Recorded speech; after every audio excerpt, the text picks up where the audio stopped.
So welcome to this little video. So here you can see we have this React application. So in our main JSX I just removed the React strict mode. I only have the application. So in our application we have this. So we have a button which will allow you to remove the count or add the count based on the toggle status that we have. And after that, in our count, actual count, we have a button. Whenever we will click this button, it will count up. And if I come here in our UI, I can see we have our count and also we have our toggle button. So if I click our count, it will count up, and if we want to actually remove this count, we can toggle. It will remove the count and it will add it back. So in our count we have this we have this useEffect, you can see. So inside the useEffect we have our normal useEffect running, and also we have our useEffect cleanup function, and here we have our cleanup.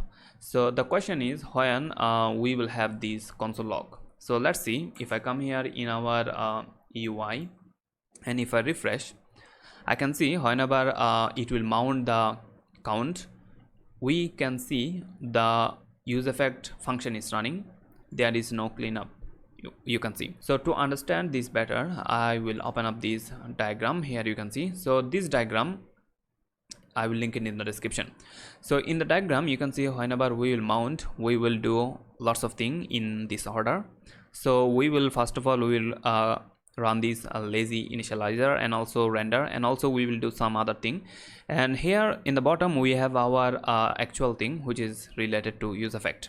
So here you can see it will paint the browser. So here it is, paint browser, and after that we can see it will skip the cleanup effect. It will skip the cleanup effect in the mount. It will go directly to the run effect whenever it will mount. And after that, so that's why we can see there is no let me actually make it bigger. So you can see there is no cleanup running whenever it will mount. So now if I actually count it up, means if I click the count, it will re-render our application. So if I click the count, it will re-render whole this count component. So now if I actually click this button, it will count up, which means it will re-render this count. So if I do that, there is two things happening. You can see, we can see our cleanup is running first, and after that our useEffect is running second. So let's come here.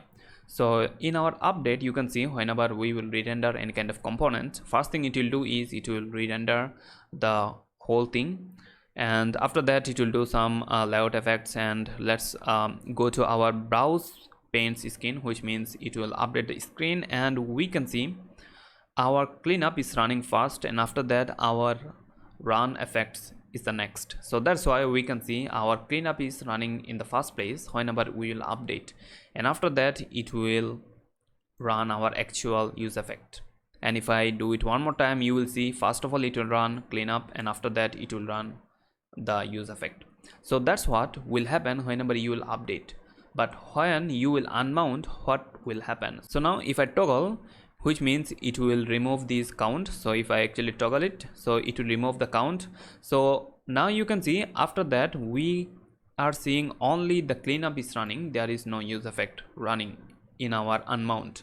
So that's what here we can see. So whenever we will unmount, we will do this thing, and after that we will come here in the bottom part, and after that you can see we will run the cleanup, and after that it will skip the run effects, which means it will skip our useEffect, and which means we can see only the cleanup is running. So that's how our useEffect hook and useEffect cleanup will run whenever you will mount, whenever you will update, and whenever you will unmount the component.